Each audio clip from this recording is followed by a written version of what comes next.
Welcome to my class. नमस्ते student.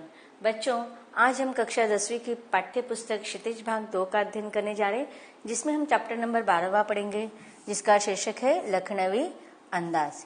Lucknowi अंदाज इस पाठ का यह सेशन नंबर 2 है।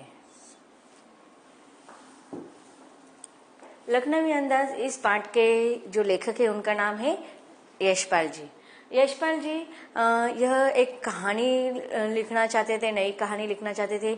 इसलिए इन्होंने जब वो यात्रा करना जा रहे थे तो सेकंड क्लास का उन्होंने टिकट बुक करवाया था कि जिससे उन्हें लोगों की भीड़ भाड़ का अनुभव न आए और कुछ लिखने के लिए सोच सके तथा खिड़की से प्राकृतिक नज़ारे भी वो देख सके।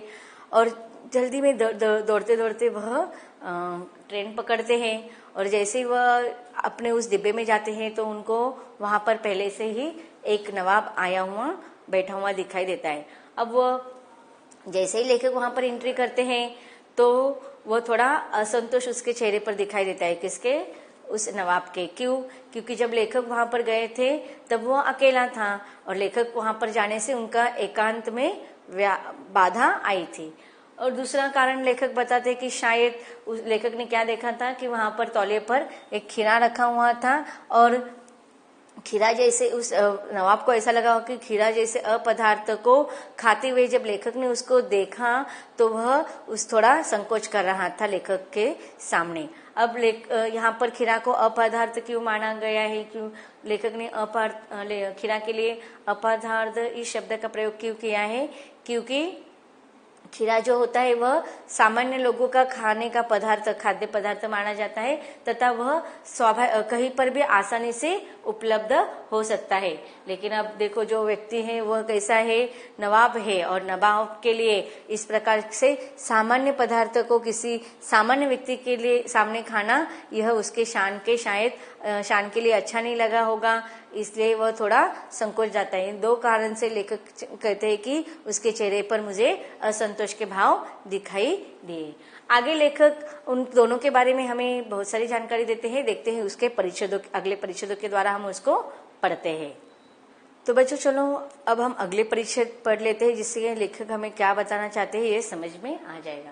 लेखक कहते हैं कि नवाब साहब ने संगति के लिए उत्साह नहीं दिखाया। अब देखिए जैसे ही लेखक वहां पर चला गया तो हम जहाँ पर अब यात्री करते हैं, अगर हमारे बगल में कोई बैठते हैं चेयर पर या हमारे उस डिब्बे में कोई होता है तो हम क्या करते हैं, आमने सामने जब एक दूसरे को देखते हैं, भले ही वो हमारा पहचान वाला नहीं होता लेकिन चेहरे पर हमारा एक अलग भाव होता है। उससे हमें पता चलता है कि वह व्यक्ति हमसे बात करने के लिए खुश है या हमारे उस यात्री में जब हम जितने समय तक एक साथ रहेंगे उसे कोई ऐतराज नहीं है। लेकिन जब लेखक ने देखा कि उस डिब्बे में जो नवाब साहब बैठे हैं वह लेखक के आने से उसके असंतोष उसके चेहरे पर दिखाई दे रहा था और संगति के लिए लेखक के साथ उसने किसी भी प्रकार का बात करने में या किसी भी प्रकार के अपने व्यवहार से लेखक के साथ उत्साह की भावना नहीं दिखाई। हमने भी उनके सामने की बर्थ पर बैठकर आत्मसम्मान में आंखें चुरा ली। अब देखिए लेखक भी कुछ कम नहीं थे। अगर उसने सामने से किसी भी प्रकार का चेहरे पर एक्सप्रेशन नहीं दिया या किसी भी प्रकार की बातचीत नहीं की तो लेखक ने भी अपने ओर से किसी भी प्रकार की बातचीत या किसी भी प्रकार के चेहरे से एक्सप्रेशन नहीं दिया। देखो हम कभी कभी अनजान व्यक्ति से भी स्माइल करते हैं ना, तो लेखक ने भी कुछ नहीं किया, वो भी आत्मसम्मान को ठेस न पहुंचे। अभी वो लेखक भी कैसे थे, थोड़े अभिमानी थे कि अगर सामने वाला व्यक्ति उसके साथ किसी भी प्रकार का उत्साह नहीं दिखा रहा है तो लेखक भी अपने ओर से उत्साह दिखाने के प्रयास नहीं करते। वह अभी आत्मसम्मान को संभालते हुए अपनी सीट पर जाकर बैठ गए। ठाली बैठे अर्थात आश्वस्त। देखो अगर हमारे पास टिकट होगा और हमारा सीट बुक होगा तो हम कैसे, जैसे हमारा सीट पर टिकट पर जो सीट नंबर होता है वो मिलने पर हम आराम से बैठ जाते हैं, आश्वस्त होकर बैठ जाते हैं। तो लेखक ने भी ठाली बैठे, आश्वस्त होकर बैठ गए। कल्पना करते रहने की पुरानी आदत है। नवाब साहब की असुविधा और संकोच के कारण का अनुभव करने लगे। अब देखिए लेखक है कि हर बार पर कल्पना करते रहते हैं। जैसे ही वह वहां पर आश्वस्त होकर बैठ गए तो वह क्या सोचने लगे कि नवाब साहब की जो व्यवहार उनके साथ उन्होंने किया था कि अब उसके चेहरे पर किसी भी प्रकार का उत्साह नहीं दिख रहा था। नवाब साहब की असुविधा और संकोच के कारण के बारे में वह अनुमान करने लगे, तर्क वितर्क करने लगे, सोचने लगे।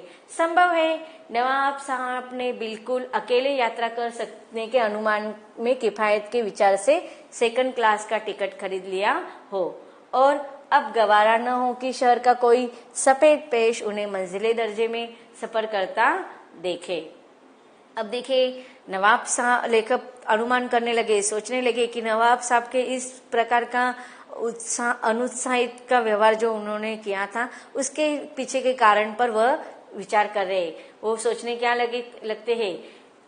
अब लेखक सोचते हैं कि नवाब साहब ने बिल्कुल, अब लेखक वहां पर चला गया था लेकिन नवाब साहब को क्या लगा कि उस सेकंड क्लास के डिब्बे में, मझले डब्बे के डिब्बे में नवाब साहब को लगा कि उसके अलावा कोई व्यक्ति नहीं होगा, तो उनको कोई देख नहीं पाएगा कि एक रईस व्यक्ति, एक नवाब व्यक्ति, लखनऊ का नवाब व्यक्ति जो फर्स्ट क्लास में के डिब्बे में बैठना चाहिए था, लेकिन उसे सेकंड क्लास के डिब्बे में बैठा, टिकट खरीद कर वहां पर बैठा है, यह कोई अन्य व्यक्ति या सफेद पोश व्यक्ति नहीं देख पाएगा, ऐसा अनुमान शायद नवाब साहब ने लगाया होगा। लेकिन अब क्या हो गया है, लेखक कहते हैं कि अकेले यात्रा करने के अनुमान से किफायत के विचार से सेकंड क्लास का टिकट खरीद लिया होगा। अब देखो सेकंड क्लास का टिकट थोड़ा कम होता है फर्स्ट क्लास से।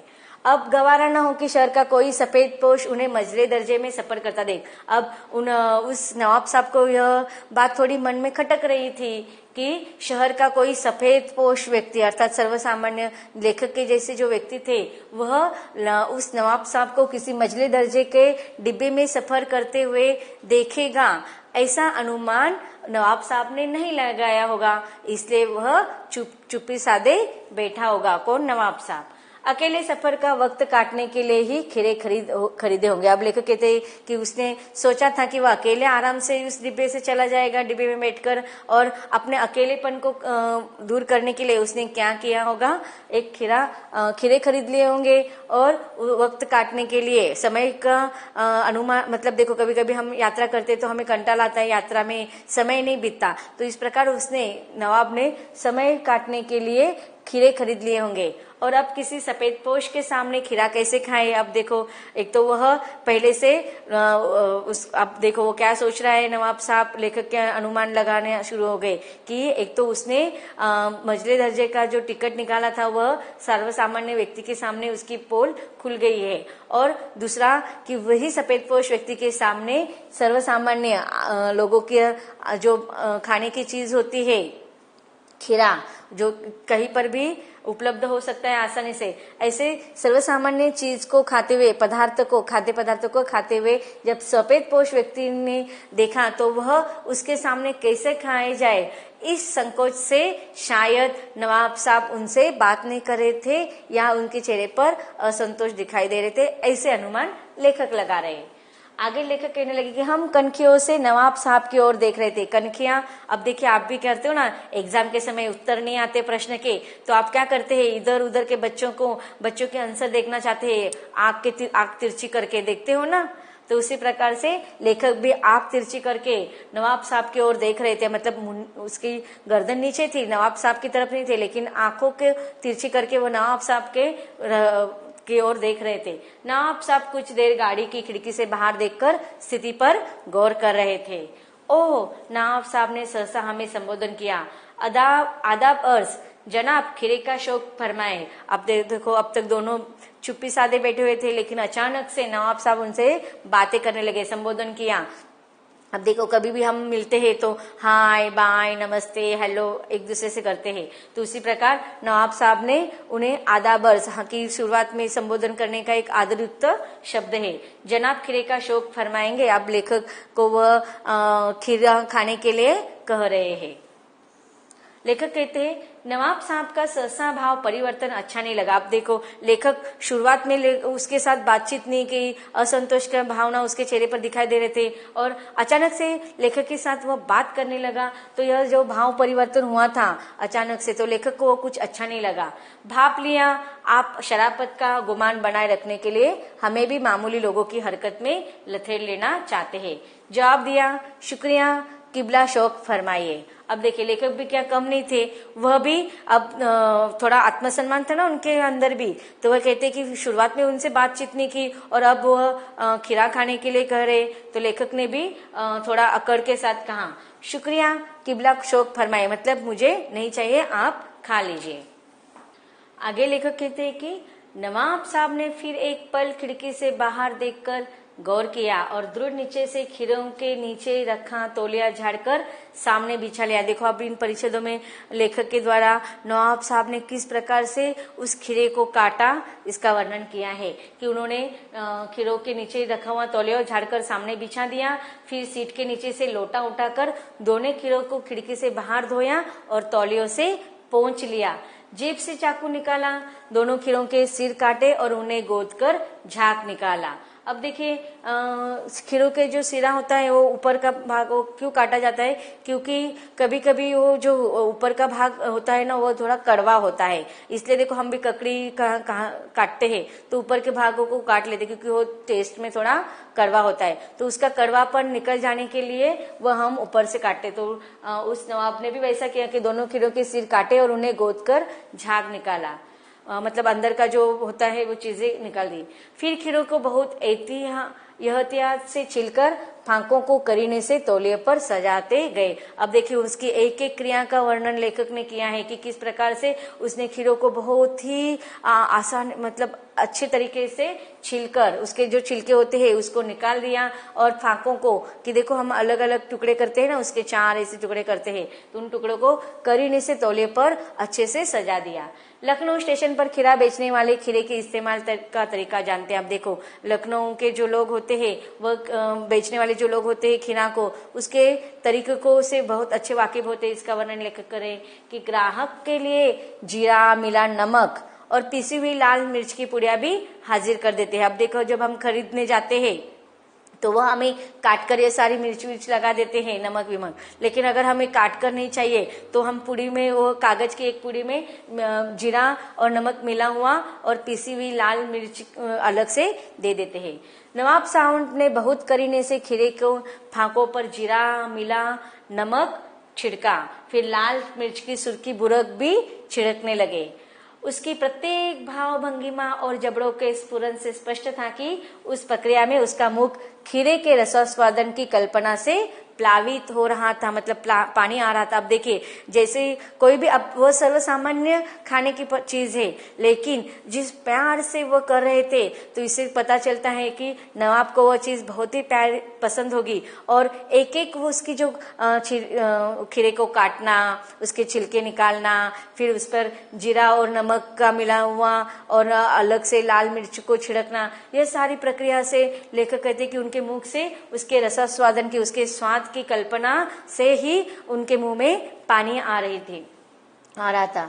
आगे लेखक कहते कि हम कनखियों से देखकर सोच रहे थे मियाँ रईस बनते हैं, लेकिन लोगों की नजरों से बच सकने के ख्याल में अपनी असलियत पर उतर आए। अब देखिए वो ऊपर से तो नवाब साहब बहुत ही रईस बता रहे थे, लेकिन उसकी उन आदतों को देखकर लेखक कह रहे थे कि भले ही वह ऊपर से हमें बहुत ही रईस दिखाने की कोशिश कराए, लेकिन है तो वह सर्वसामान्य आम जनता के लोगों के भांति है। और इस प्रकार लेखक कहते हैं कि उसकी असलियत पर वह उतर आया।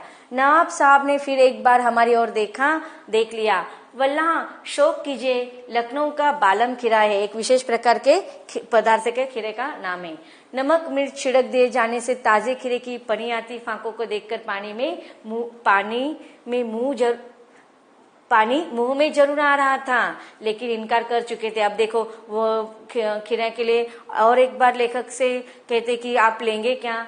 अब पहले लेखक ने मना कर दिया था, लेकिन जैसे ही उसने खीरे को काटते हुए देखा था उस पर मिर्च और जीरा नमक मिला हुआ जो पाउडर था वो जब छिड़क रहे थे तो लेखक के मुंह में भी पानी आ रहा था, लेकिन पहले इनकार कर चुके थे ना, इसलिए वह अब नहीं कह सकते थे। लेखक कहते कि आत्मसम्मान निभाना ही उचित समझा उत्तर दिया शुक्रिया।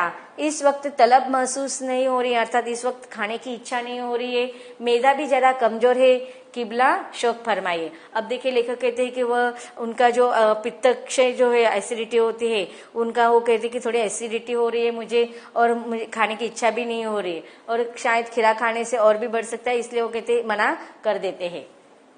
अब इन परिच्छेदों में आए हुए कुछ कठिन शब्दों का अर्थ देख लेते हैं। तो बच्चों जो परिच्छेद हमने पढ़े हैं उन परिच्छेदों में आए हुए कुछ कठिन शब्दों का अर्थ देखते हैं। थाली, आश्वासन, भरोसा, किफायत, मितव्ययिता, समझदारी से उपयोग करना, मंजिले दर्जे, दूसरे दर्जे, कनखियों, तिरछी नजर, आदाब अर्ज, अभिवादन करने का एक ढंग, गुमान, घमंड, एहतियात, सावधानी, करीने से, तरीके से, बुरकदी, छिड़कदी, स्फुरण, हिलना, रसास्वादन, आनंद, प्लावित, पानी से भर जाना, पनियाती, रसीली, मैदा, आमाशय, तलब महसूस होना, इच्छा होना। तो बच्चों अब वो नवाब साहब और लेखक के बीच में थोड़े बहुत संवाद हो गए हैं। इससे हमें पता चलता है कि लेखक जो है थोड़ा आत्मसम्मान बचाते हुए उससे बातें करना नहीं चाहता है। अब लेकिन जो नवाब है वो भी अपने को रईस दिखा रहा था, लेकिन उसके उस खीरा खाने के व्यवहार से, काटने के व्यवहार से लेखक कहता है कि वह भी अब रईस नहीं है, सर्वसामान्य है। उसकी असलियत लेखक के सामने आ गई। और कौन कौन सी असलियत लेखक के सामने आती है यह हम अगले परिच्छेदों के द्वारा पढ़ते हैं, लेकिन इसके अगले भाग में।